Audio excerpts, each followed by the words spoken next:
Welcome to the February 22nd, 2024 regular meeting of the Ann Arbor Planning Commission. For detailed information on meeting procedures, please review the full printed meeting agenda provided. We're going to give a quick second for staff to call the roll. Commissioner Lee. Yeah, I'm here. Do you want me to just call roll? You could call the roll. Cool. That way I could help Mr. Commissioner Abrams? Here. Commissioner Weich? Here. Commissioner Mills? Here. Commissioner Hammerschmidt? Councilmember Dish? Here. Commissioner Clark? Here. Commissioner Weatherby? Here. And welcoming Commissioner Adams. Here. Great. With the exception of Sarah, we are all here. We have quorum. Do I have a motion to approve the agenda? Commissioner Weich and Commissioner Weatherby. All those in favor of the motion, please say aye. Aye. Any opposed? Seeing none, the motion carries. May I have a motion to approve the minutes of the February 6th, 2024, Commissioner Abrams, and seconded by Commissioner Mills. Any discussion of the minutes? Any opposed? Motion. All those in favor of the motion, please say aye. Aye. Okay, motion carries. Welcome, Commissioner Hammerschmidt. We're going to go to section 5. Next up are reports to the Planning Commission and written communication. We'll start with Councilmember Dish. I can go to staff if you'd like. Okay. Let's start with staff. For the manager report, I am happy to share some save the date. There will be 3 days, March 12th through 14th at the downtown library. 3 days of open houses, activities, and joint public workshops that will bring together the comprehensive plan and downtown circulation study. There will be further announcements and details to come about the specifics of that, exactly what activities to expect, what times, but for now, if you can sign up for updates on the comprehensive plan by going to a2gov.org/compplan. And please save those dates again. That's March 12th through 14th. It will be at the downtown library. And I am happy to share some progress on filling our planner positions. Our associate planner posting is now closed. The review panel has selected finalists, and we hope to have new staff to introduce to you as soon as next month. Great, thank you. I'm glad to hear it. Councilmember Dish. I am very happy to report that our modifications to the conflicting use barrier or club ordinance have passed, and that the development agreement for 333 East William went through on the consent agenda Tuesday night. Awesome, thank you. Do other commissioners, officers, or committee liaison have anything to report? Seeing none, written Chair? communications are included. I could just share that we moved to a bi-monthly schedule last year when approving the agenda for the Ordinance Revisions Committee, and next Tuesday evening, virtually, starting at 7 p.m., there will be a continued discussion of zoning simplification at the Ordinance Revisions Committee. Perfect. Thank you. We're going to move on to agenda number 6, public comment. This is an opportunity for persons to speak up to 3 minutes about an issue that is not listed as a public hearing on this agenda. We'll first call on individuals that are present to address the commission, then remote participants. To speak during this public hearing remotely, please press *9 if listening by phone, or use the raise hand feature if viewing through the web link. And for phone access, please call 877-853-5247 and enter meeting ID 977-6634-1226. City staff will select callers who've raised their hand using the last 3 digits of the phone number or by name if available. You'll hear an automated announcement that the host is allowing you to speak, and when speaking, please move to a quiet area, mute any background noises so we can hear you clearly. For either method of participation, please state your name and address at the beginning of your comments. Is there anyone present that would like to speak to the commission at this time? Mr. Garber. Thank you, Chair Lee. Ken Garber, 28 Haverhill Court. On behalf of the public, I'd like to welcome Mr. Adams to the commission. Thank you in advance for your volunteer public service. Really appreciate it. Thank you. Thank you.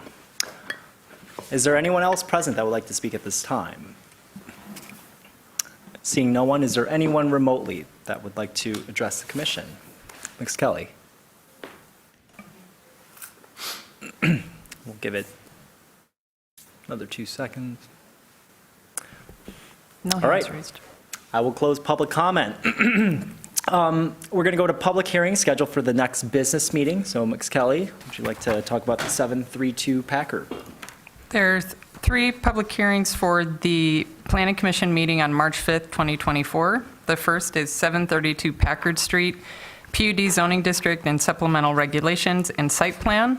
This is a request to rezone a 1.27 acre site from C1AR, campus business residential, to PUD, planned unit development, and adopt supplemental regulations to allow development up to 450,000 square feet and 14 stories, and a site plan to construct a 14-story apartment building with optional ground floor commercial. Proposed beneficial effects of the PUD district include affordable housing by payment in lieu, enhanced sustainability, and open space.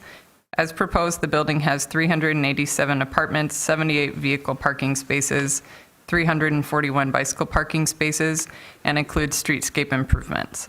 The site includes 12 parcels. The next public hearing is 503 Miller Avenue, special exception use request for City Planning Commission approval. Apple Play Schools proposes to locate a child care center in the R2A two-family zoning district. The center would be limited to 47 children and 15 staff. The existing structure is to be renovated. No new development is proposed. The last public hearing notice is for 416 Longshore Drive, site plan for City Planning Commission approval, a proposal to construct a new 4-story, 15-unit condominium building on a 1.66 acre parcel zoned O office next to an existing office building. I'll note that your next item was withdrawn by the petitioner. Thank you. So we will be skipping over Section 8A, which is unfinished business with respect to 3520 Green Court. That moves us on to Section 9A, regular business. This is the 3380 Nixon Road rezoning and site plan for City Council approval, Owl Creek Phase 2. I will introduce a petition. This is the rezoning and site plan for City Council approval, a proposal to rezone the property from R4A to R4D on the condition that the property and the building height is capped at 75 feet, and to build 131 housing units in one 99,985 square foot building on the site of the Owl Creek Phase 1. Current zoning designation is R4A, a multifamily. The staff recommendation is approval. With that, we're going to move on to petitioner presentation. Mr. Moore. Good evening. We're here this evening with representatives from the civil engineering disciplines, the owner, and also our sustainability consultant, should you have any questions about the project in those areas. Let's see, control. Like that. Okay, so here's an aerial photo of the project south of M14 on the east side of Nixon Road. You can see the existing rooftops of the 3 residential buildings as well as the clubhouse and various supportive garage buildings. This is the original approved site plan for the development, which had a different name going through the original approval, but it was approved initially for 4 residential buildings. As a consequence of some donations of land to the city parks, that 4th building would have put the project over its allowable density. So we're here today with a proposal that would allow us to build that 4th building and help address the housing shortage in the city. The new proposal would require us to go to a higher classification of multifamily so that we could add these units. You may have noticed from the aerial photo that the parking associated with that building pad was built because of the old parking regulations and how much parking we had to provide, but is never used. I mean, seldom used. There's 1 or 2 cars there at the most if someone is using the dog park. But we already have the parking built to support the building we propose to build, which is a really unusual situation we're kind of grateful for. And you can see a little bit of the lobe of one of the parking areas that descends towards the pond there. We've actually proposed to build the building out over that impervious area, so capping existing impervious area with the new building. So we're minimizing the amount of impervious area that we're adding to project. This is another site layout where you can see that area that we're going to build over that little lobe of parking. Another version of the site plan showing some of the internal layouts of the building. The units will front both north and south sides of the building. There'll be multiple unit configurations, kind of mimicking the types of units that are available in the existing project. It's there from studios to 1 bedrooms to 2 bedrooms. And you can see on the top floor, we are reserving the roof of the 4th floor on each end of the building for outdoor amenity space. So people will have an outdoor lounge that they can go out to that will have a beautiful view of the city skyline. And then you can see the last drawing on the bottom there is our roof plan, where you can see we are planning on putting a large quantity of solar panels up on the roof. We would put even more, but you can also see that we're reserving room on the rooftop for the heat exchangers for the electric heat pumps for the building. We were proposing an all-electric building, so we'll be using electric heat pumps. And these are some elevations moving around the building. So we're going to use a palette of materials that harmonizes with the current palette of materials that are in the existing buildings. You can see that how the building extends over the parking on the one end. We've been starting our 3D modeling sketches, concepts for the building, using the actual siding materials that are on the existing buildings. Some different views around the building. We can add all of the units that we feel are appropriate for the site, given the parking and the other amenities on the site, and do it within this 5-story structure. If you have any questions, we're happy to answer. Thank you. Thank you. Moving on to staff presentation. Ms. Asher. I just have a couple of comments to add. You should note that the maximum height would be limited to 75 feet per the conditions proposed by the applicant.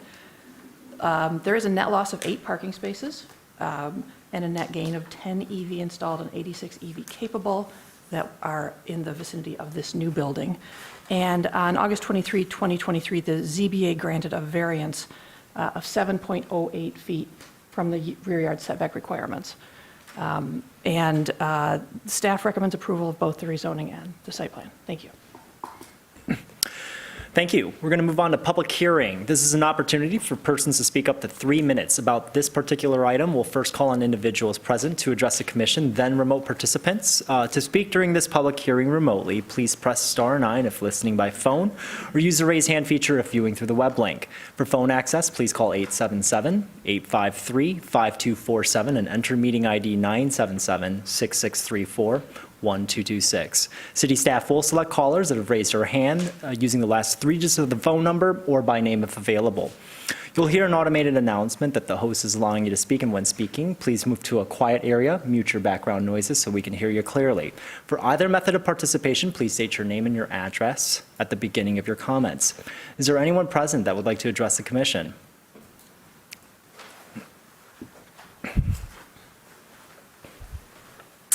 Thank you, Chair Lee. Ken Garber again. So the adjacent wetlands here are among the largest and most important in the city. Please keep that in mind as you deliberate. They also connect to underground to other wetlands further south. Certainly follow the NAP recommendation to require construction fencing. So about the all-electric building, happy to hear it. Sounds like the sustainability consultant is here tonight. I assume he's from Catalyst Partners? Yes. Good. They have a good reputation. It came out at the citizens' participation meeting that the Phase 1 builder installed low-efficiency heat pumps, only to replace them later with gas furnaces after complaints about high electric bills. It sounds like the petitioner has learned from this. Catalyst's May 2023 sustainability statement promises an all-electric building using, quote, new cold climate technology, end quote. So I'm curious to hear more about this. I hope you are as well. So, for one thing, what kind of all-electric? The sustainability statement specifies a combination of geothermal and electric split system heat pumps. This is confusing to me because it conflates the source of the heat with its distribution. Geothermal is the source. The heat pumps are distribution. Where will the geothermal wells be located? Are they vertical or horizontal? Will there be a combination of geothermal and air source heat pumps? Will the split system involve mini splits for each of the units or a central building VRF system? And will there be a gas connection? I really hope there isn't. Finally, this really should be net zero passive house construction as in the 820 plan. It isn't now. Energy Star certification, that's it. That doesn't cut it when we need to eliminate, not just reduce, new building emissions. Catalyst has passive house experience. They partnered with a Kalamazoo builder, which won an award for a passive net zero energy house recently. Let's ask the same here. Thank you. Thank you, Mr. Garber. Is there anyone else present that would like to speak to the commission? Seeing no one else in person, are there folks that would like to address the commission remotely? There are no hands raised, Mr. Chair. Give it just a second. Okay, with that, I'll close public comment. Without objection, there's two proposed motions here tonight. Without objection, we will take them together. All right, I'll read the proposed City Planning Commission motion. The Ann Arbor City Planning Commission recommends that the mayor and the city council approve the Owl Creek 2 Phase 2 rezoning petition to R4D, a multiple family dwelling district, and accept the conditions to limit the maximum height to 75 feet as stated in the statement of conditions letter. The second motion is the Ann Arbor City Planning Commission recommends that the mayor and city approve Owl Creek Phase 2 site plan at 3380 Nixon Road, subject to providing an $81,875 park contribution prior to the issuance of any certificate of occupancy. Moved by Commissioner White, seconded by Commissioner Mills. We are in discussion. Would anyone like to kick us off? Commissioner White. Thanks for bringing this proposal to us, this infill. I guess we would consider this an infill, and continuation. I toured the site today, and I just had a couple of questions. So I was appreciative that Mr. Moore acknowledged all of the parking. So I'm grateful to learn that there won't be any additional parking. Is that correct? Okay. And then one thing that was surprising, I didn't see bike racks as I toured the site. Am I correct that there are none on the? Yeah, that way the Zoom participants can hear you. Hello, I'm Adam Blaznak, represent the developer of the project. So the current bike racks are located inside the buildings. We have storage lockers on each of the floors, and inside each of the rooms where the storage lockers are located are places for residents of the property to store bikes. And you plan to do that in this new development We definitely as well? plan to provide Class A bike storage. Okay. And then how are you attending to cargo bikes? Because a lot of the requirements are just Class A. So given where this site is, there might be folks who would want to be able to go to the Kroger and take a cargo bike. And so how would they be able to store that, get access to the ground level? Because they're not going to be able to lift that up. It can't be below ground or above ground unless there's like a bike elevator. So we could certainly allocate space on the ground level for cargo bikes. However, Adam can speak to the fact that they run a shuttle down at the Kroger for their tenants. Yeah. Sure, but that's one option. It's more giving people the option themselves if they want to have a cargo bike. Yeah, understood. Yeah, that's something that we can definitely make space for. Okay, and then I was confused, and I don't know if Mr. Moore's slides are still available, but we got a number of comments from your neighbors who were concerned that you would be disrupting the buffer between your property and theirs and the adjacent condominium. But when I walked the site, it looks like the developments as I'm looking at this, is that the north end, and so there's no neighbor, there's just the wetlands. That is correct. So yeah, the Barclay Way folks, we've heard from a number of them saying that they're concerned that you're going to disrupt the flora and fauna between your site and theirs. Is that in your plan? No. Okay. And then as I walked the site, I also noted that there was a lot of water runoff that was coming down right at that apex. Do you have that up? So right over here in that corner, you can actually even see it here where that black line is. So as you all are doing your stormwater and all of that, like, have you seen this? How do you plan to address it? Is it going to be an issue because you're putting in different kind of stormwater mitigation? Because if you walk it right now, you can just see it. There's like a goat trail of water that is coming I don't down. know, I'm not sure, I guess, what the water source you're talking about is, but I mean, there's discharge from the existing parking lot, so I don't know, perhaps it's existing snow melt that's running into the parking lot and into the So detention, but who covers the stormwater? And is that a part of the infill, or is it already accounted for? Just wondering. I guess I'm not understanding. I'm not asking you, sorry. I didn't address staff, but Is I that for looked. staff? It was a staff question. I apologize. Yes, on the previous Owl Creek Phase 1 site plan, stormwater detention was included in that plan, and on this new, here it is here, you can see that there's a pond just below where the building was proposed that never got built, and on the new plan, it's still there, but will accommodate the new rooftop and runoff caused by the new building in addition to what it's already taking care of. Okay. All right. Those were my opening questions because you've addressed the underground or the parking that is going to be built over. And then how many EV and, because we don't have the chart on this site plan like we used to. I'm sorry that I'm asking questions that are somewhere else. No, but we you're- usually have a chart, You're and fine. the chart tells the zoning, it tells us exactly everything that's going to be built, and I could not find it, so I'm asking redundant questions. My apologies. I did not include the parking chart Okay. because it was very difficult for me to interpret. And by the time I figured it out, I had just written it up. Sure. And to give you the chart would have just generated all of those questions all over again. But And it is yet on the here first we page. are. It's on the first page of the site plan. I'm working on a couple more staff reports right now, and I promise that I will have that chart. It's okay. That's where I usually But- get my question Yes, no, answered. I understand. So they will have a net loss of 8 spaces. Right, And of the spaces existing, that are but how many are left- they adding? They're not adding any. They're losing 8.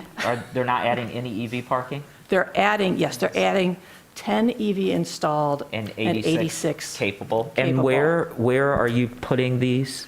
on the existing row of parking next to the new building. Okay, so they're fronting the building. Yeah, there may be some on the drive-under spaces on that little lot that stubs off on the Okay, east end of the building. I believe that there are some underneath the building as well, but it's that parking area where all of those 96 will be located. Okay. Just north of the building. thank you. Thank you, Commissioner White. Do we have any other comments at this time? Commissioner Abrams?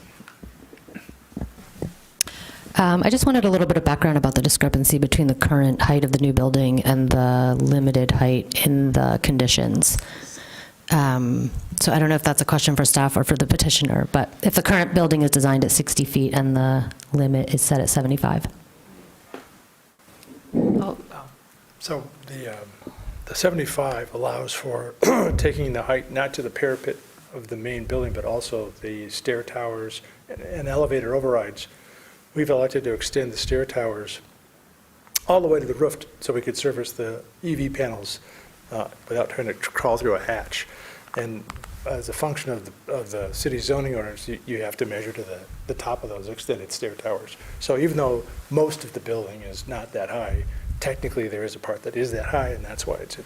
So what we're currently seeing is a building where most of the mass is this 59.8, but the stair towers do extend, but everything comes under the 75-foot. Correct. Thank you. That's all for now. Thanks. Thank you. Commissioner Hammerschmidt. I guess just to follow up directly on that, why the condition? Why the height condition? There were some concerns expressed at the citizens' participation meeting that we could go 120 feet, and that was alarming to the people at the citizens' participation meeting, and we don't intend to go 120 feet. So as a measure to assuage them that they're not going to have a 12-story or 11-story high-rise, that's why they can. I figured you'd say that. I think that like this, like you're right by a highway, which I have another question about that. Like this just feels to me, it would probably look really out of scale with like the current buildings on the site that I think are 3 feet. But I mean, 3 stories, that'd be really, really out of scale if they were 3 feet. It's been a long week, guys. But I don't know. I would not be opposed to no condition personally. I'm not saying I'm making that motion or anything, but just throwing it out there. Being so close to a highway, I'm curious about any sort of noise and air quality mitigation that is planned for the building, particularly noise. Because we are designing a very tight envelope for the building for energy conservation, using a thermally insulated, thermally broken envelope, those by default are very good at sound attenuation. And so we don't believe that the sound pressure levels inside the units would be a deterrent to anybody living in the units. They certainly are not doing that for the tenants in the existing buildings. We aren't doing anything over and above the thermal requirements, which are yielding acoustic impediments. What's the STC rating? So the STC rating in the exterior walls is probably going to be in the mid-60s. Oh, well, that's great. Cool. Okay, thanks. I think that's all I have right now. Great, thank you. Commissioner Mills. I think this first one is for staff, but maybe not. The variance that was granted, I can't figure out which property line are we talking about? If you look on the screen right now, off of the southeast corner of the parking lot, there's a measurement there to the setback line. Can you see that? I'm sorry, I can't point at it. Okay, so the southeast corner of the parking area. northeast new apartment. Yes. That's what we're talking about. Got Yes. it. Yes. Okay. Because I was going to say, and that actually leads to my other question. So it was a variance granted for R4D, even though is currently zoned as R4A. Correct, because they were going to apply for that. So they Okay. needed the variance from the proposed zoning, and if it weren't rezoned, the variance would just go away. Got it. Okay. And make sure you get your variance before you go through all of the rest of the work, which, okay. This is all one parcel. Yes. Okay. So, and I think this is getting to Commissioner Hammerschmidt, what you were saying. And also, I was trying to find it. Thank you for pointing me to the front page. Zoom in of this, yeah. So, I think that this is totally wise and this is the place to put it, but I could also, this allows now a lot more development on this site. It is not maxing, it might be close to maxing out for this particular building, but per the chart, this rezoning allows, it will total 395 dwelling units, and they would be allowed in the future to have they're allowed to have up to 691. So I think, and if I'm not mistaken, this rezoning, again, and the new height limit apply to the whole thing, right? Yes. So this is where I don't, particularly along the edge, I'm not sure that 120, I'm with you, 100%, right? This seems to be the place to put it, but I don't know that if we extrapolate what that looks like in the future. On the one hand, this is new. What's that? No, I asked because I didn't understand either. So, or I didn't get it. I wanted to verify. So it's new. I imagine it's going to be there for a while. So I think that makes sense. I just want to make sure everybody's aware. It's not like this allows for a lot more here. I'm really excited that this can be done with less parking than was before, right? More houses, less parking, and I think that makes sense. I mean, when you compare what's allowed in R4A to R4D, height is the difference. It's the key difference. The rest of the setbacks, if you haven't done the comparison chart, aren't that different, but it's 2.5 times the density, which is great, and then the height difference. So I think that this actually kind of strikes the balance between those. And actually, just for what it's worth, when I'm looking at our districts, there's like this weird gap. Everything is capped at like 35 feet and then 120 feet. And so this is kind of like what you would expect somewhere in the middle between those. And so I'm comfortable with that. And I think it's really great to see this much more housing without like that much more height, right? Like this seems like the right kind of thing for here. But I just, in case other people didn't pick that up. I am also curious about, well, two things. I didn't notice in Stream where it went to OSI, but maybe I missed it. The Office of Sustainability for their review, and I just don't know the policy of when they review things and when they don't. I can look it up in Stream if you'd like right now. I can speak to that while maybe Jill looks Planner Thatcher looks for records. But I actually did have an update on that I meant to share with the commission. In our distribution chart we have internally, where do we route things, whether it's a special exception use, planned unit development, only rezonings and planned unit developments that actually continue on to city council are always routed to the Office of Sustainability and Innovations. That was modified a few months ago for basically projects of significant scale that would have basically any project where we thought they would have the means to incorporate extensive sustainability. And that was sort of a negotiated conversation with Mr. Waz Smith. Tomorrow is Manager Waz Smith's last day at the city, and so we will not have a reviewer for the time being from the Office of Sustainability and Innovations. We are working to try and get some bullets that would help us to request a sustainability statement and what would be helpful for us to capture and then pass on in the staff report or in materials onto this body and where applicable city council. But that's all to say that it's possible that if Planner Thatcher was following our distribution chart faithfully and knowing that the large majority of her work is in our historic preservation realm, she may have just followed our distribution chart. So it might not have gone to them. So this was first distributed in May of -- so this is a site plan that I inherited. It was routed to Mr. Waz Smith, and it is, his review is marked as not required. So I don't know if there were no comments about it. I don't know if this was done differently a year ago. I don't know why, but it was routed to him, so he did get notification that it existed. Got it. Great.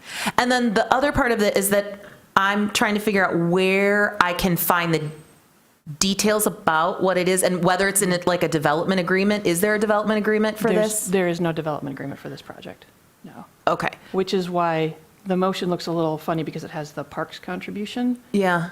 baked into the motion because there's no development agreement to put it into. Because Got it. that was the only thing that it would have been needed for. So on the electrification, for example, how do we know that that's like, what's the teeth in that? Is it like yeah. That's a good question. It'll have to be looked at when it comes through for review, when it's in civil plan review and when it comes in for building permits. I mean, staff would look at it anyway, with or without a development agreement. We still make sure that the plans match what was approved. So I want to just verify, that's shown, the fact that it's all electric, typically, I think it's through the development agreement, right, that it's laid out like this is what we're expecting, or this is there's the solar ready, right? We know where we would put the solar panels, and then there's the, like, we expect this wattage or square footage of solar panels to be used. So I'm just trying to, and again, maybe it's in the site plan and I just didn't control F it appropriately. It's a good question, and if the applicants would like to fill us in on whether that's baked into the site plan or not, we would And love if to I know could that. also just chime in while they're doing that, if there is not incentive for sustainability that the applicant is taking advantage of, or any requirement in our code, then they would not be required to do that as a condition of approval at the Planning Commission. Certainly, but since this is a rezoning, that could factor in, and in part, it's because if we're told this is an all-electric building, like, I think that, I'm just curious about how the petitioner is, where that's documented and what the teeth are there.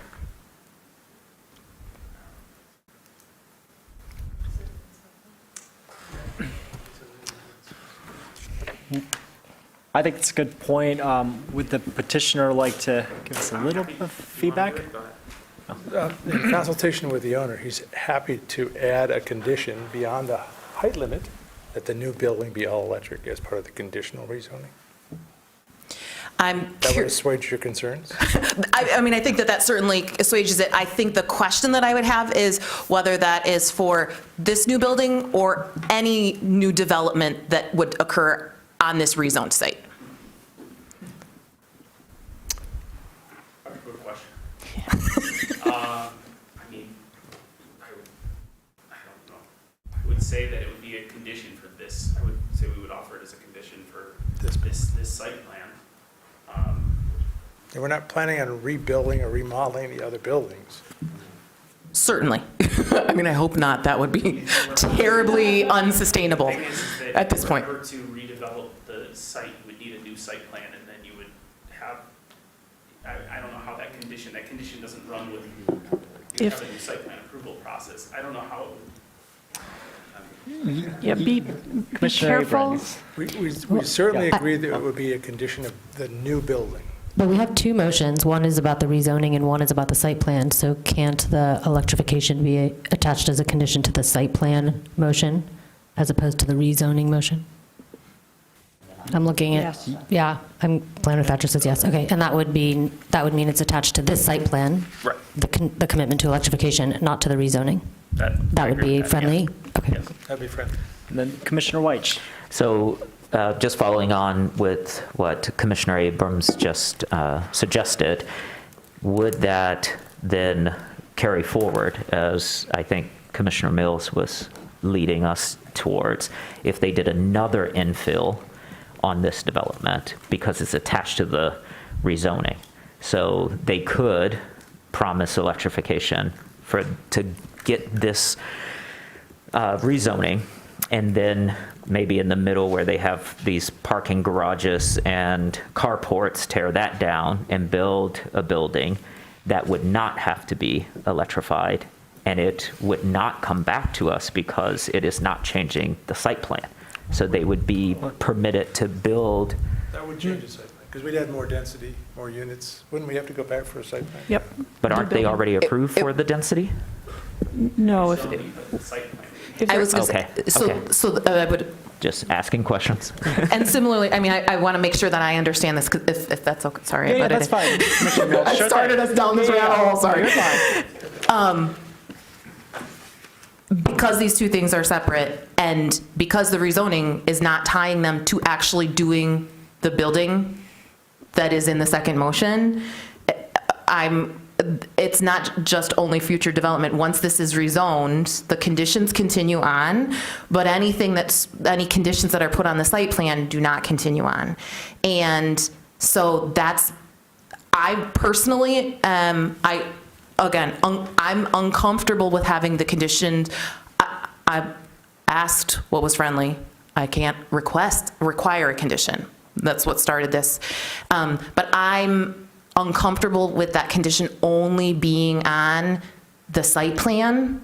I would be more comfortable personally, even if the electrification only applies to this particular building, to be on the rezoning. Because once we rezone it, again, this building doesn't have to be built. Something else could be built that would not necessarily have that would not be all electric. So I don't know if that changes the developments team thinking on this.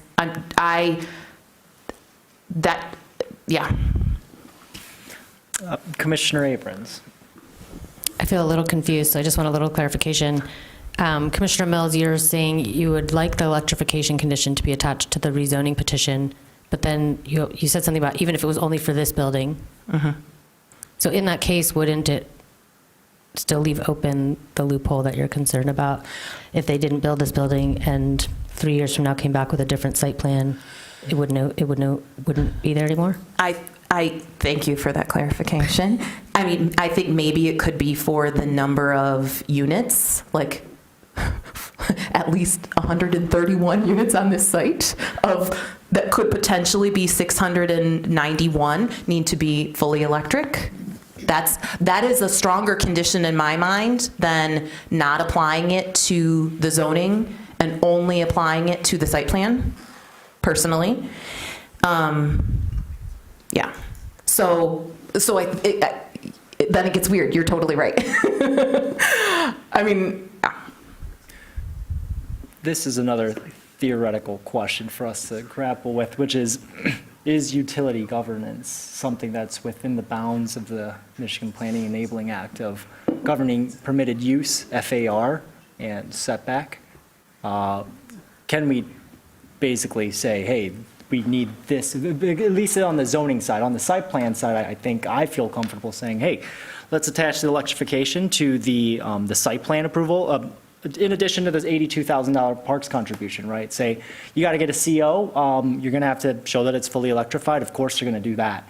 But I think one of the reasons that we haven't, modified like the UDC, for example, was some of the legal implications of electrification governance under the Unified Development Code. So I just want to bring that up as like a, just kind of a theoretical consideration. So I would be kind of on board with saying, hey, to get a CO, do what you said you were going to do.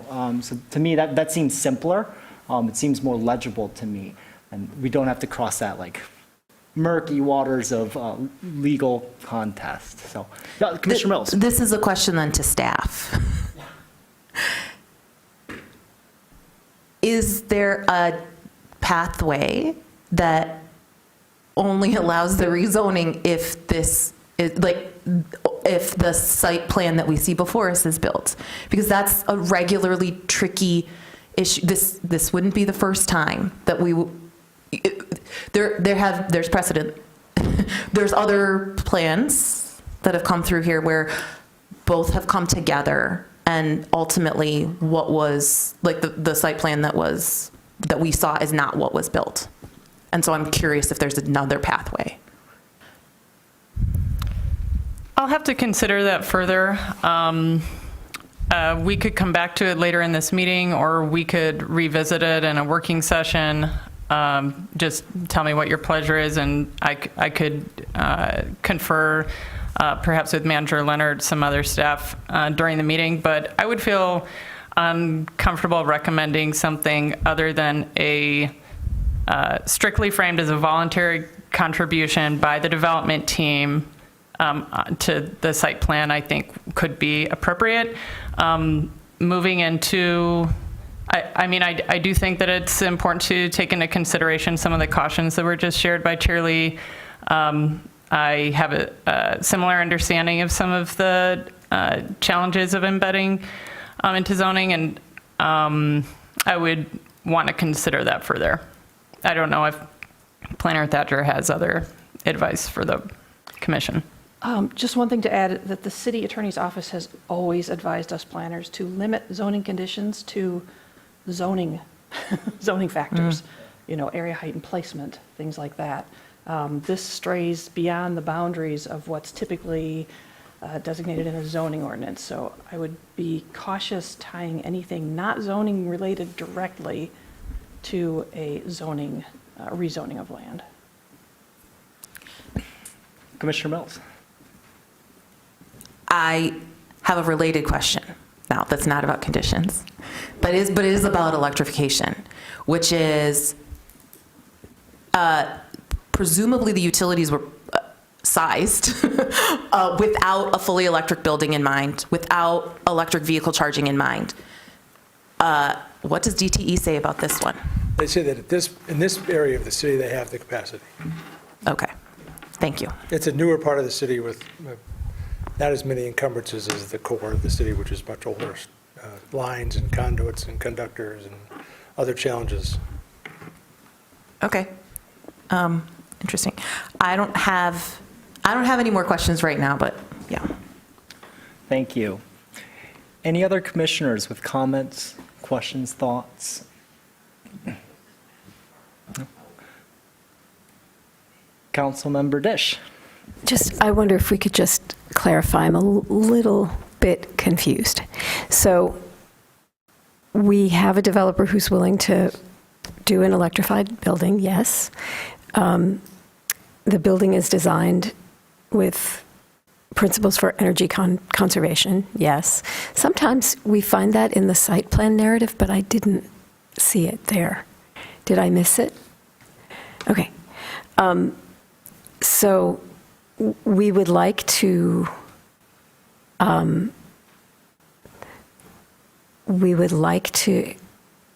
be sure that that comes through. That's our issue. We'd like to be sure that that comes through. And one possibility would be if the developer were willing to offer as a condition attached to the site plan. Okay, so I've followed everything, yes. So I'm a little curious as to why why didn't it come with that offer? Why didn't this project come to us with that offer? Simply because since there aren't regulations around electrification, to say it is great and we're excited, but since there are no requirements, we wouldn't know if we were going to actually get that unless it were offered as a condition. So because I also don't like us talking too much about conditions at the table, so I'm just curious as to why it didn't come with that condition. And I don't know if I'm asking staff or I'm asking the developer. Yeah, the development team could certainly present why they didn't suggest that initially in their voluntary conditions. I'm not sure if Planner Thatcher knows. Okay. We believe that we did offer during the many courses of reviews with city staff, the all electrification in compliance with Energy Star standards and solar panels on the roof. We've been through multiple planners. Jill inherited this from another planner that retired. And I can't tell you that I've memorized every page of all the submissions, but in all the discussions we've had with the city, those were important components of the project. So I don't think that as a condition of the site plan, we would have any problem with committing to the Energy Star compliance and the all electrification and putting solar panels on the roof. Your solar consultant said, I think we could get 10,000 kilowatt hours annually off of the roof alone. So those are things that we expected to do, and we're happy to put them in the zoning, not the zoning, the site plan conditions.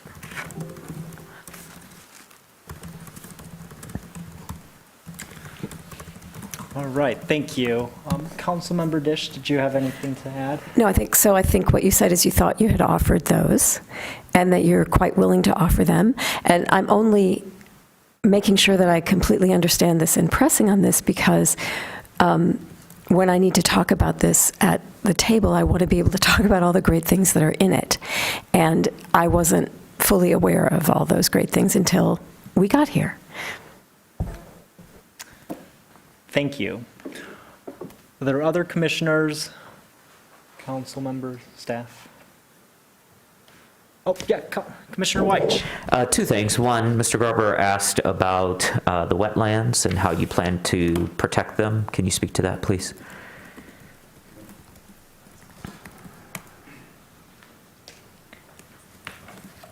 Yes, I know he did mention the construction fence. We will have construction fence along the grading limits of the project, and it will all be as part of the review for the soil erosion. So we do plan to provide that. Okay. And then I just am back on the EV charging and the cars. Because when I was out at the site, I thought I counted 8 existing. The site plan says there are 4 existing, and then you're adding 10. Can you clarify that discrepancy? Did I miscount? Yeah, well, I can talk about that. So the original site plan that we had proposed did have 4 EV chargers. We've since added more. We actually added, we're up to 8 level 2 chargers, and we added a level 3 charger on the site as well, and the transformer required in order to provide an 800-volt charger. And so the 10 that are coming with this site plan are in addition to the 8 that are already existing. So you'll have a total of 18 level 2 and 1 level 3. That's correct. Okay. Thank you. Any other commissioners? Commissioner Mills. I think this is a staff question. And so this is getting back to, like, fundamentally now, I think the question before us is, does it make sense to rezone? Like, I mean, there's 2 questions, and actually, maybe we should separate them. Because I think one is R4D the appropriate zoning? R4D with a 75-foot height limit, the appropriate zoning here? And then the other is, does adding this building in this location make sense? With the condition that it's as discussed, well, if that is the condition that is offered. Can staff remind me what the criteria that we should be thinking about when we're rezoning is? Not technically staff, but my comment was actually, my comment was going to be very specifically around that comment. So, okay, you'll make it much more eloquently as you always do, so go for it. So my thinking was, you're right, what's before us is rezoning really the appropriate, right? Is this in the correct place? So in absence of the new comprehensive plan, what we have to refer to is the land use element of the 2009 plan. This section is actually specifically called out in the Site 4 area, and so when you take a look, it does appear that the residential is appropriate. It does make comments that they would like to see residential on the west side of Nixon, not necessarily the east, given some of the wetland considerations. However, again, given the fact that, since 2009, our context of population growth, housing, and, imbalances relative to jobs, we have to kind of take that into consideration. Is this an appropriate rezoning? Given that Site 4, as denoted within the land use plan, does specifically indicate residential is an appropriate, it was originally thought that this should be research, just given that it's kind of abutting the highway, but it does specifically note within the land use element plan that this is an appropriate area for residential. So given that, that was going to be my comment, so I think it's a very apt, thank you for the transitionary question. And if staff wanted to add to that comment about any other conditions or thoughts with respect to how to evaluate rezonings. You're right on, thank you. Yep, a deference to our comprehensive plan and the land use element plan, I think, is really the standard that we have to go by. And so the one area that gave me pause was with respect to, again, it should be on the west side versus the east side, but again, I'm going to give some credence to the fact that parking structures already exist here. This is an infill development that, to me, this is apt. This is good utilization of already impermeable surface area. So overall, for me, this checks pretty much all of the boxes. I think this is an appropriate rezoning as well as the site plan. The teeth with respect to electrification, for me, if it's a friendly amendment, I mean, if it makes everyone feel more comfortable with it, to make sure that there's some level of teeth. Again, otherwise, site plans and the UDC does not really mention, the UDC does not mention electrification. So With that, I will ask the petitioner, are you friendly to amending the site plan motion to add a condition of electrification in addition to the $81,000 parks contribution? Yes. Friendly? If that's the case, then I will make a motion to add and modify the second proportion to add electrification of the new building as a part of that, in addition to the park contribution. I'm sure staff can work through the language of it, but I need a second. Commissioner Abrams, we're in discussion of this particular proposed amendment. Discussion. Commissioner Mills.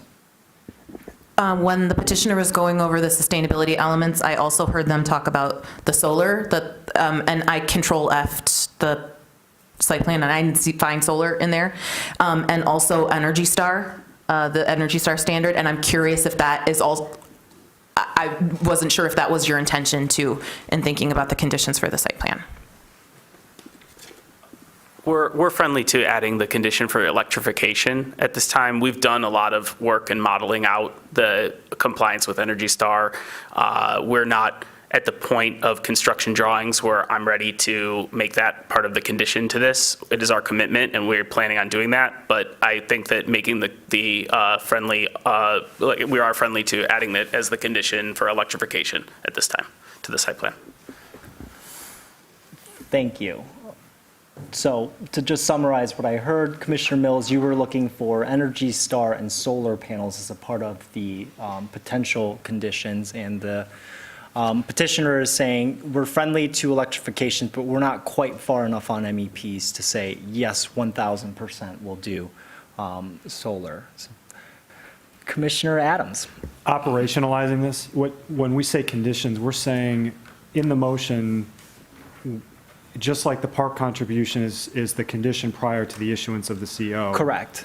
That's the teeth. Yes, yeah. So you can't, get a CO until essentially. Thanks. Yeah, it's fully electric. Any other comments with respect to the motion to add electrification to be a requirement prior to the issuance of CO? Seeing none, do we need a voice vote, or can we just do a all in favor?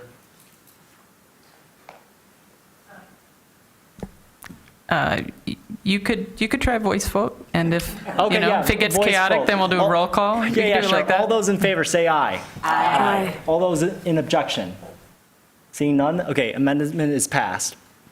Okay, we're back to the original two motions. Again, one is the rezoning to R4D with the statement of conditions, limiting it to 75 feet. And then also the site plan approval. Again, both of these, to clarify, are going to City Council. And now this motion reads that the petitioner must provide $81,875 of park contribution, as well as provide a fully electric building prior to the issuance of any CO. Do we have any further comments, thoughts, deliberations? Commissioner Abrams. Sorry. I don't think we actually explicitly asked if there's going to be a gas connection to this building, period.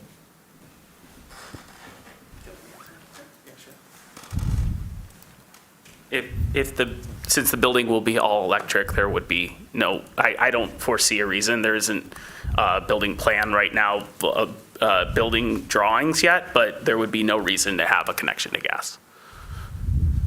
Okay. I mean, I think this is another one of these things that there's really no guarantee. I'm not suggesting that we can put it as a condition unless somebody else thinks we could put it as a condition, but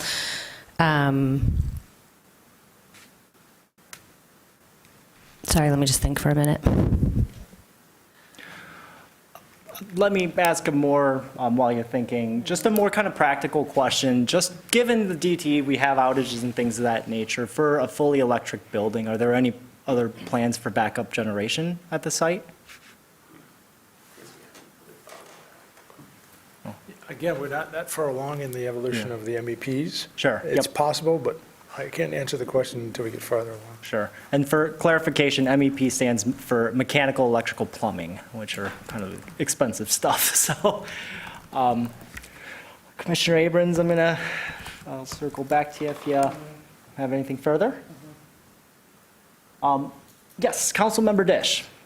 Yeah, now we're getting more to the substance of the proposal, and I just did want to underscore that infill development is especially valuable, and infill development that this is very sensitive to the context, both the context of the wetlands and also the context of the existing height of the buildings. So we're just adding a 5-story building to a place with 3-story buildings. And what is proposed are studio and 1- and 2-bedroom apartments, which is a particularly sought after kind of housing in the city. It is very close. I just am very happy to see this. I think it's thoughtful, and I appreciate you bringing it. Thank you, Councilmember Dish. I will also echo that sentiment. Yes. One more question for the developers, petitioners. One of your neighbors wrote in and asked about potentially adding a bus stop in the development. Is that something you all have considered? Are you open to it? When I looked at it, it looked like it was about a half a mile from your development to the next bus stop, which would be at Van Duren. Yeah, are you talking about an AAATA bus stop? Yes. So there's a bus stop at right there by the traffic circle, which is a little bit less than a half a mile south of our property. Okay. Right now, when we originally got the site plan, we talked about having a loop for AATA to come up to our site, and they weren't willing to discuss it at that time. Something we're open to discussing, certainly, but we also did purchase our own vehicle. We have a 30-passenger bus and a dedicated driver for that bus that does several loops per day from our property down to the hospital, central campus, and to the grocery store and back, so that our residents can utilize that. Okay, great. Thank you. All right. Oh, Commissioner Hammerschmidt. I don't want to belabor this, but I want to just respond to the things that you were saying about like the area plan. That was awesome, by the way. Yeah, sure. You should be hired on staff. You guys need it looks like to the west of Nixon, there is a lot of development going on. So like in this area, it really does look very built out, and it looks like there's a lot of protected areas. So I think I'm just agreeing with you and just really underscoring this point. Like this site where there's already parking and like we're adding density and not parking. Actually reducing That's parking. better than I don't know what I was going to say. Right. I think this is the perfect place to do it, and it makes sense. And there's not really anywhere else like in this area. So if the area plan was saying like this is a good place for housing, there's really nowhere left in this area for housing. So I think this is the perfect place to add density.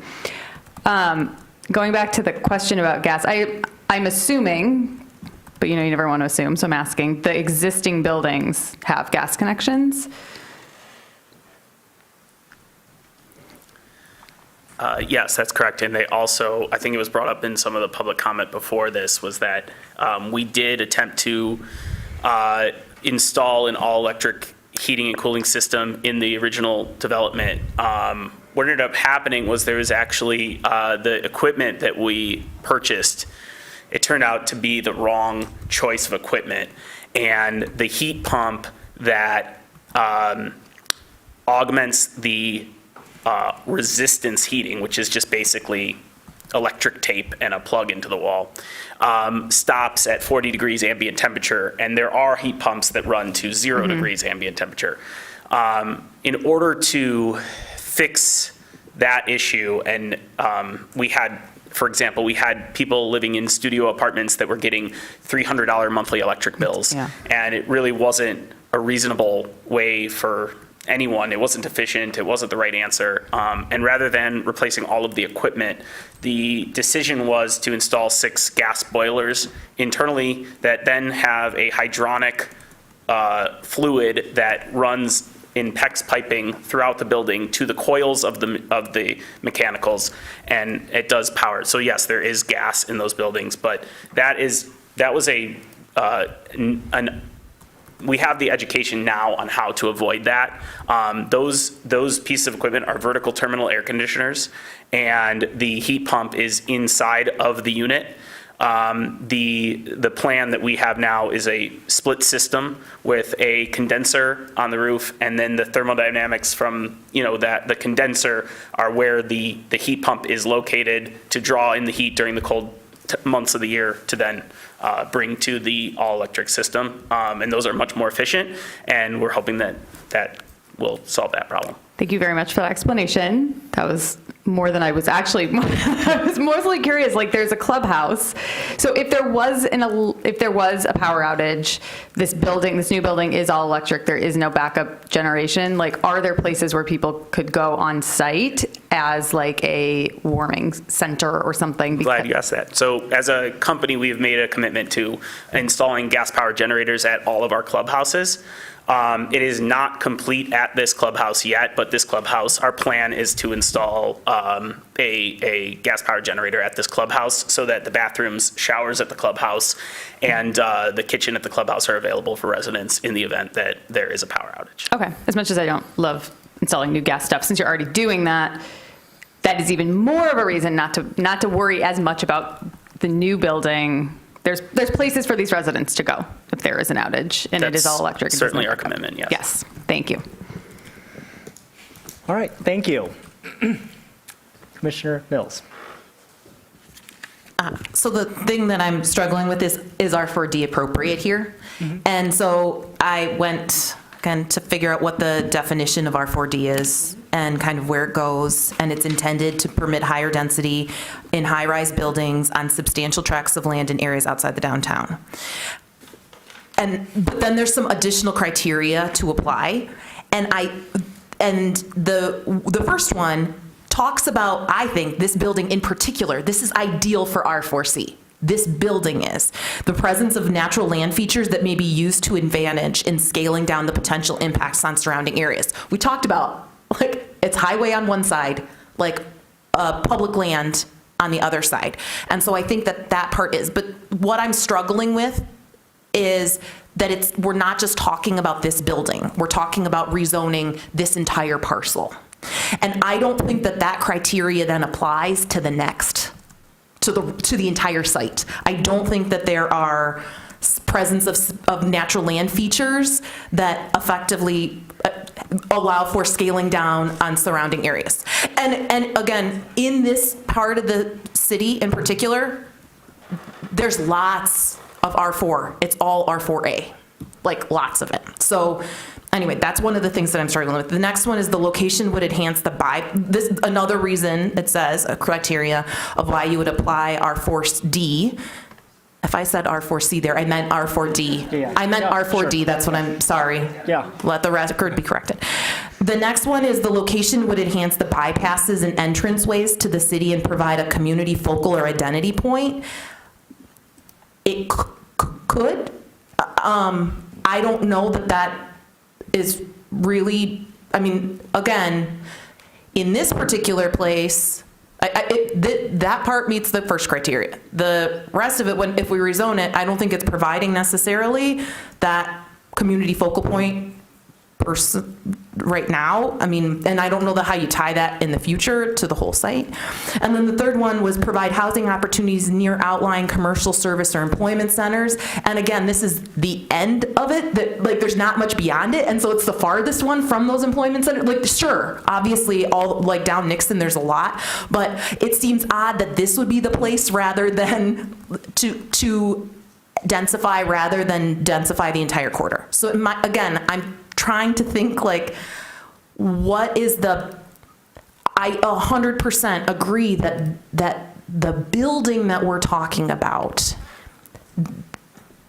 the density and the form there is totally right. I'm struggling with the whole property, because I don't know that it meets that criteria. And this is about half of what could be built on this site. And again, maybe it could be better, maybe it would be infill, but also this rezoning, one of the other things that's different between R4A and R4C is the amount of open space. R4D. R4D, gosh. It's like we talk about R4C so much, not R4D. Okay, and R4D is the amount of open space. And again, they haven't they haven't used up all that open space. There's still more open space that they would be allowed to build on if they were to add more in the future. So again, and I'm not sure that it would be, if those natural features would allow it to advantage in scaling down the potential impact. So I'm interested if anybody else has thoughts on this. I am thinking myself about, like, again, how, that's the thing that I'm struggling with, if it's not very apparent in my rambling. Thank you for your comments. I think it sounds like you are conflicted about that one particular qualitative designation of it needing to be, next to an employment cluster, and that this isn't like the perfect, circle, peg in a hole kind of thing. But contextually, but yeah, I'm happy to let other commissioners respond. Commissioner Adams. Yeah, I guess I don't know that I read it that way. I read that the operative language sort of in that first paragraph at the top, and then the sentence that introduces that list states, some of the criteria used in determining the location of this zoning district include. I read that as sort of examples, right, non-prescriptive. I don't have to check off all three.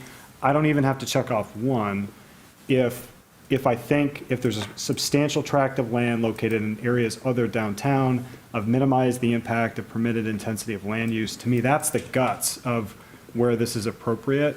And then going back to the chair's comments regarding what the plan actually says, as I read it when I was reading through the staff report, this is the perfect area for this type of building. And it's not only appropriate here, but I think it's a welcome addition to that area of town. Thank you. It's good to have an attorney on the staff. Yeah, Commissioner White. I'll just echo, because I, similar to Commissioner Adams, sort of read it differently, but even if I go into A, B, and C, I feel like we meet the criteria here. Just having walked the property today, there is a lot of natural land features. I actually got misdirected because I was looking at one wetland and I was like, nope, the plan is here. And so I had to take a walk, and then I realized it was next to the dog park, not at the end of where there is another wetland. And then how much space is between the buildings for the next development. And then I think if we thought about sort of the north area of town as a sort of commercial service employment center, especially with U of M's acquisition of the Pfizer property, a lot of the folks who are on this side of town are sort of commuting down into town from this area. And then the bypass, you have 14 as you come right across Nixon, or come across 14 as you come into this site, and then with 23 there, I'd rather see this than an undeveloped space, especially given our current housing crisis. So I think, and I am in favor of density, so I want to say I think this is good, and I'd be happy to see a higher density here, but I know that's not on the table. Councilmember Dish. I think it's important to consider what you're bringing up, Commissioner Mills, because we are rezoning the entire site.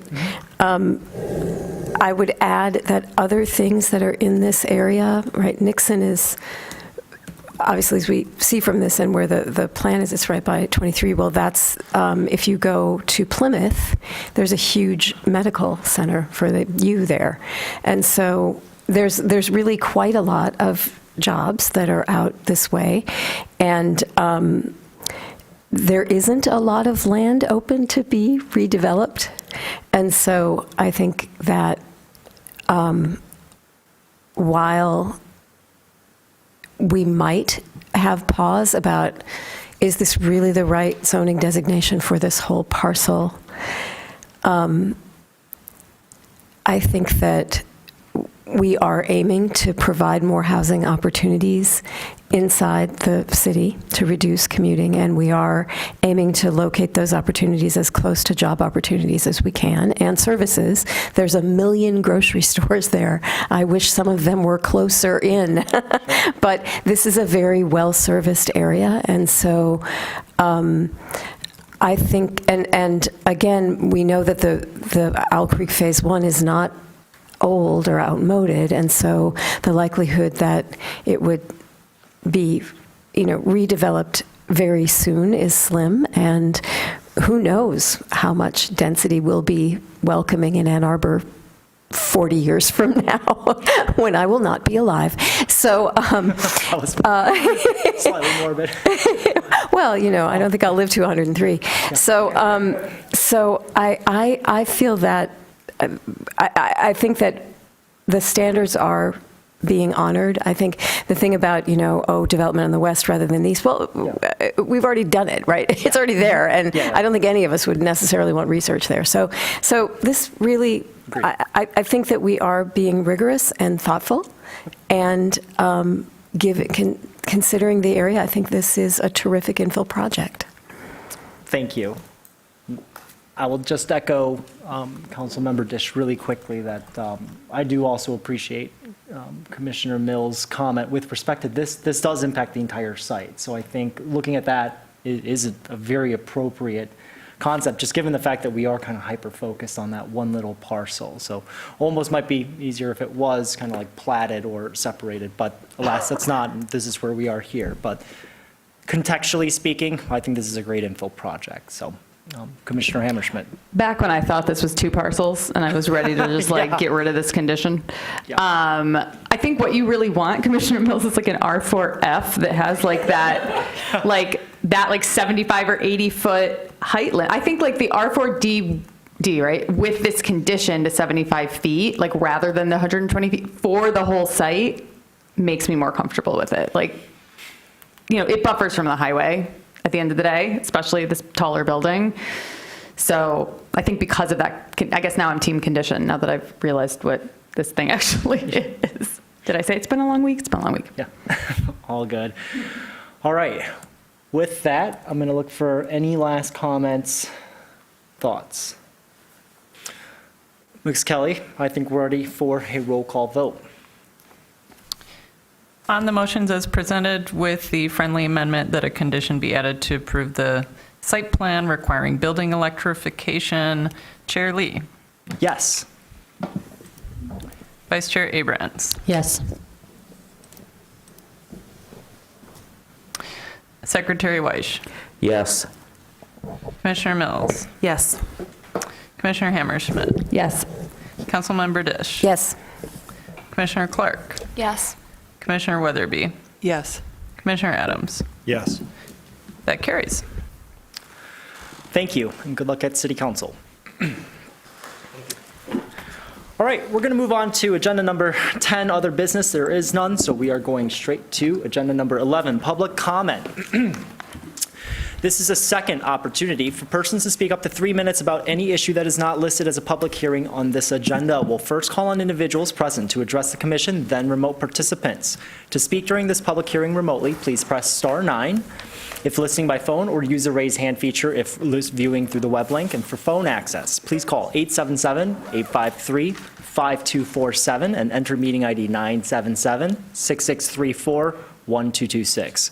City staff will select callers that have raised their hand using the last 3 digits of the phone number or by name if available. You'll hear an automated announcement that the host is allowing you to speak, and when speaking, please move to a quiet area, mute your background area noises so that we can hear you clearly. For either method of participation, please state your name and address. At the beginning of your comments, is there anyone present that would like to address the commission?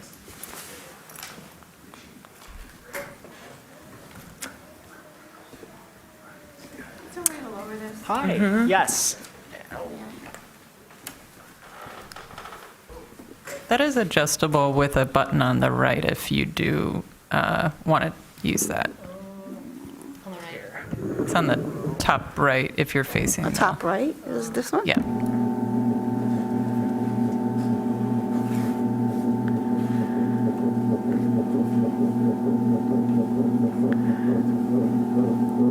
right. I think that's good enough. Can you all see me okay? Mm-hmm. All right. Thank you for your help. All right. Hi, my name is Jane Klingston. I am very grateful for your thoughtful comments on the development that you just approved.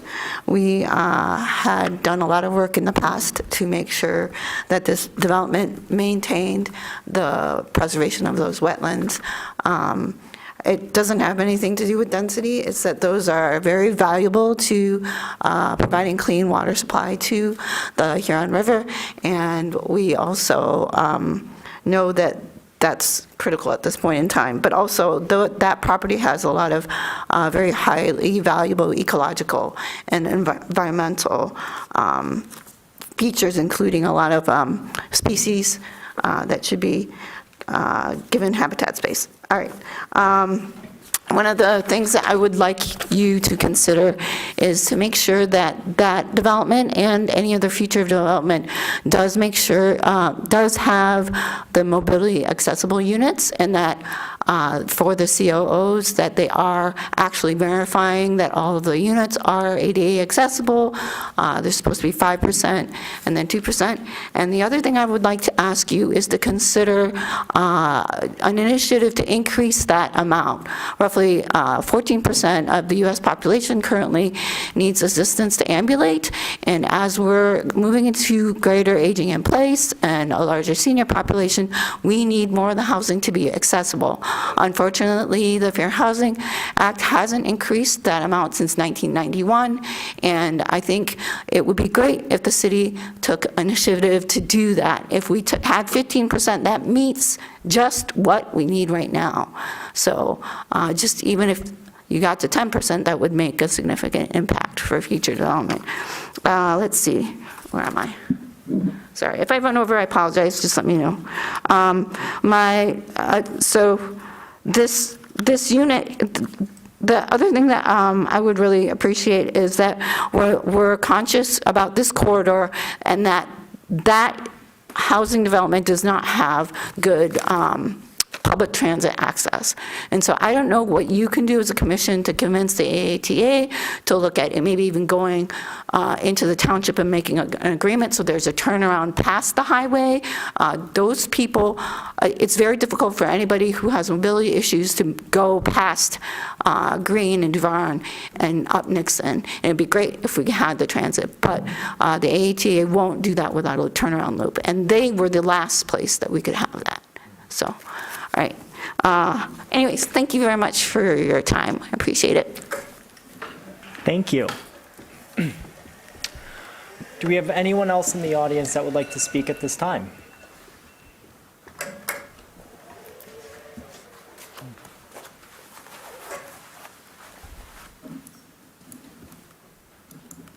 Okay, now I'm having trouble raising Oh, this. I gotcha.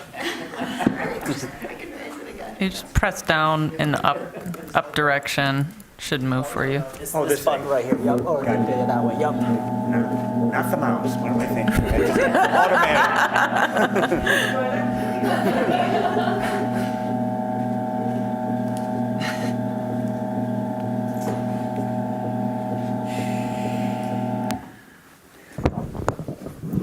Thanks, Shirley, doubly.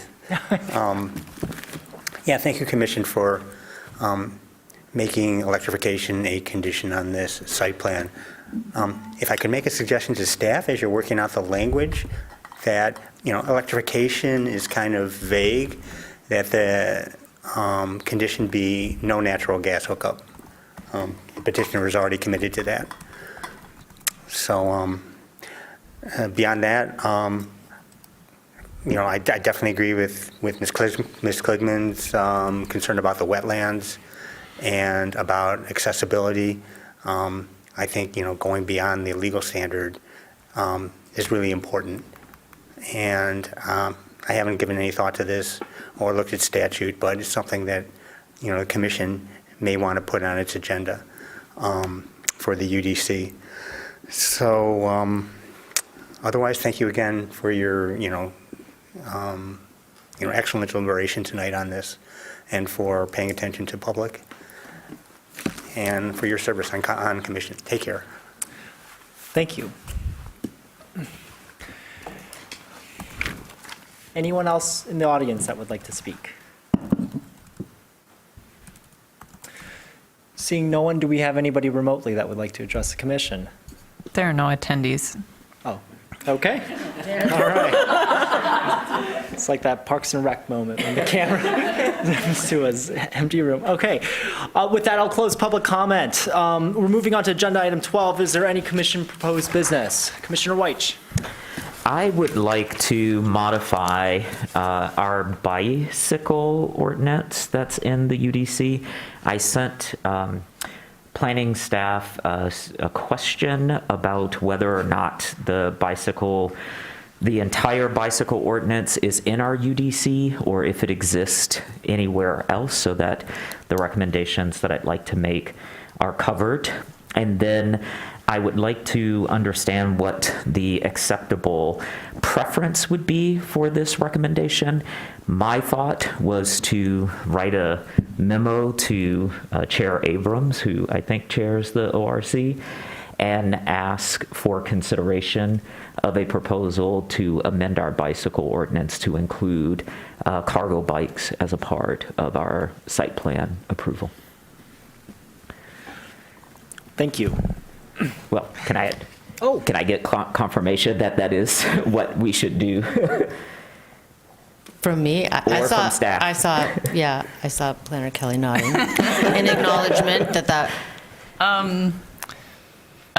You may recall that we had a conversation around the staff capacity and work plan. I did.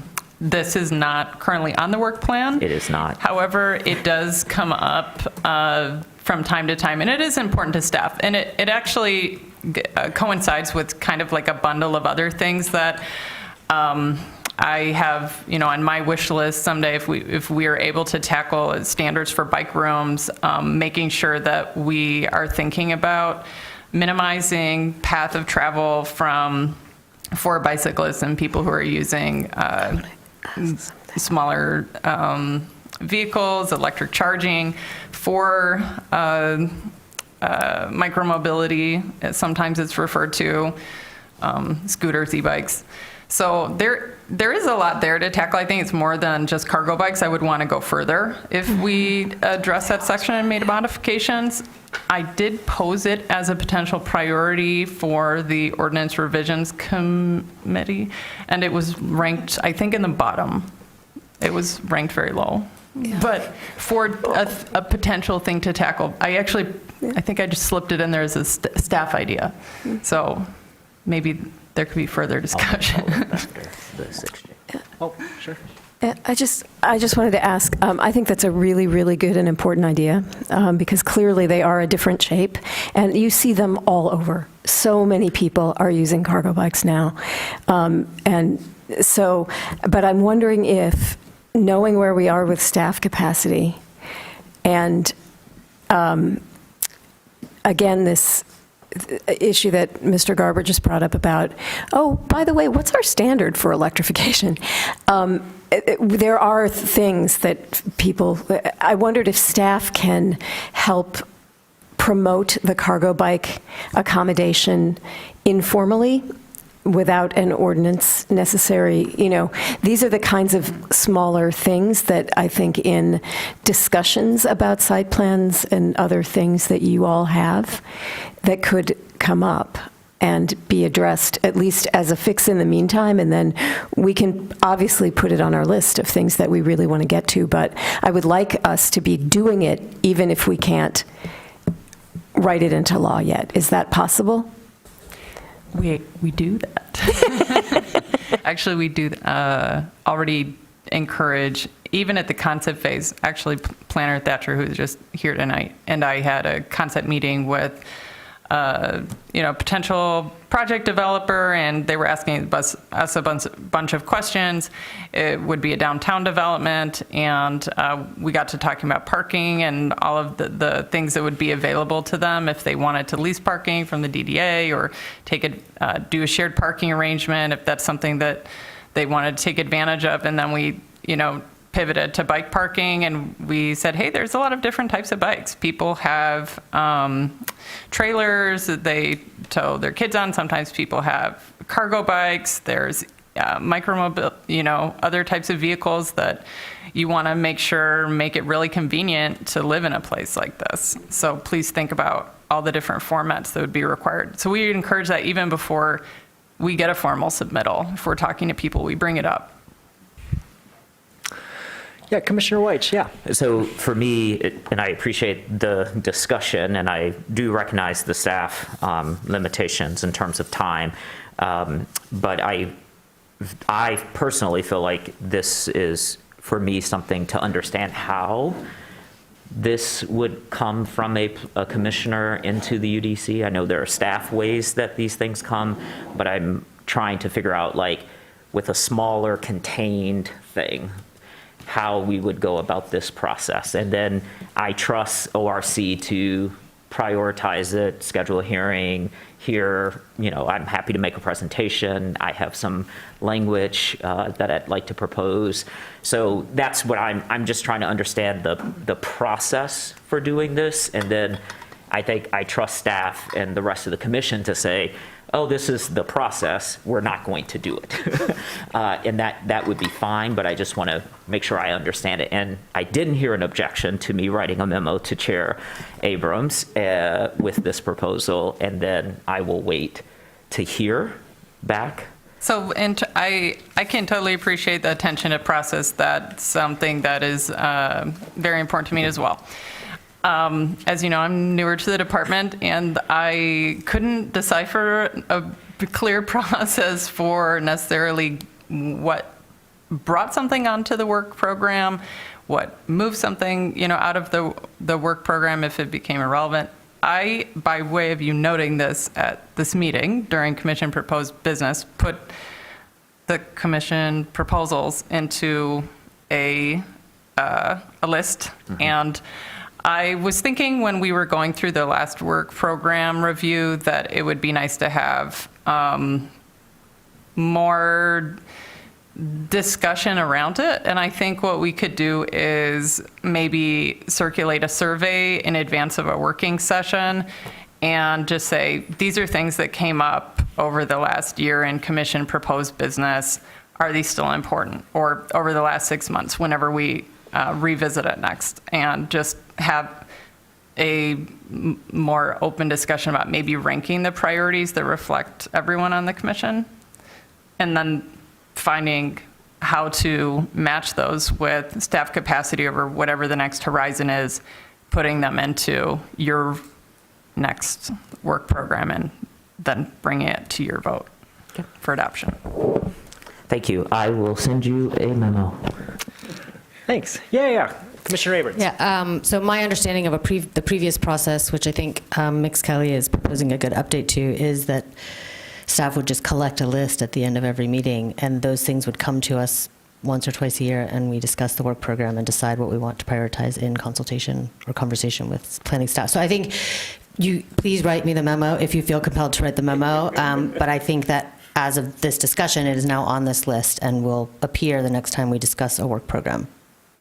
Can you confirm that that's on the list? It's basically what you just said, Vice Chair. But I think you're introducing the possibility of a more intentional process about the work program discussion, which I think sounds good. A couple of things, though. One is, I think that maybe ORC, and as chair of that committee, I'll take responsibility for it, have not been communicative enough with the full commission about what we are up to.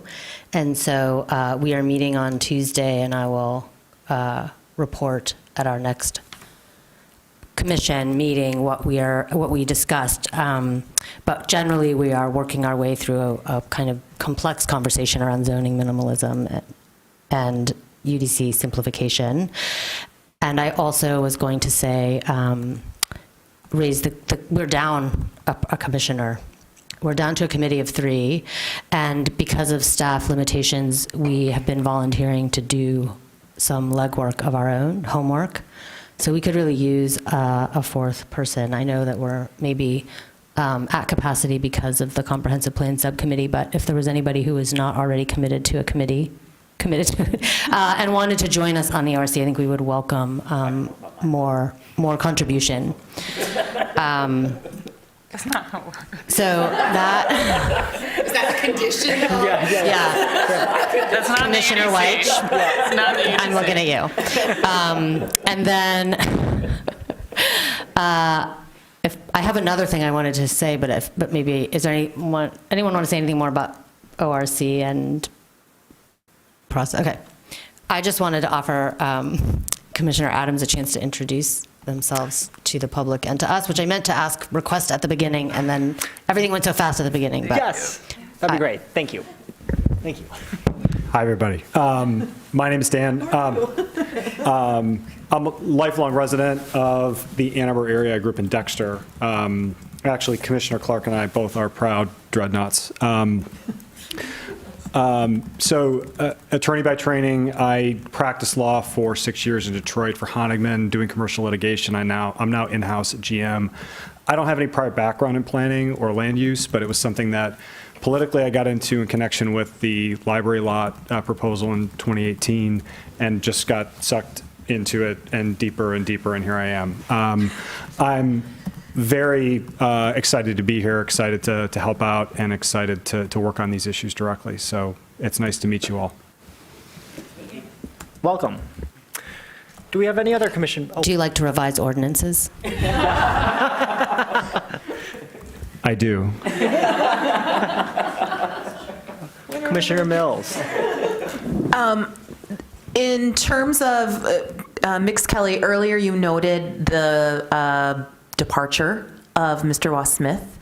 And one of the things that I think that brings with it is not as much scrutiny to what is actually required, right? And the details around that. And so I'm not suggesting that fill the gap, but I want to note that this is not, oftentimes there's things that are talked about that we have to ask, like, is what we're seeing, right? The color of paint obviously is not the thing. Like, we know it may not, well, sometimes, not brown. But I think that that's one of the things that I feel like is going to be a gap in us just understanding, like, I don't know that as you were thinking internally about kind of how that hole might be filled in their absence, I would just note that in particular, like helping, if there's any function that I think would be really helpful is like, what is the thing that the site plan like guarantees is going to happen? Or what it does not guarantee is going to happen would be in the sustainability world, right? Would be real helpful. Mr. West-Smith's reviews were always for the benefit of the developer and not speaking strictly to requirements. So Right. those reviews would not lack in adherence to city code or requirements. All of those reviews are covered. There is a clear benefit to his reviews that will be missed. Yeah. I have spoken with him today to discuss that. They have posted the position to fill his position. I'm somewhat at the mercy of what we're provided by developers, the expertise that what we have available within the planning department until a new staff member is assigned from the Office of Sustainability and Innovations. So I know that position is already posted. In case anyone is listening, there's nobody on Zoom but CTN. And so I do hope to have a new colleague to collaborate with soon. I did work very closely with Mr. West-Smith, so it is, I'm sorry to see him go, but happy, for him to further his career. Thank you. With that, any other commission proposed business? With that, I'm going to go to the last item. Adjournment, moved by Commissioner White, seconded by Commissioner Mills. All in favor, say aye. Aye. We are adjourned.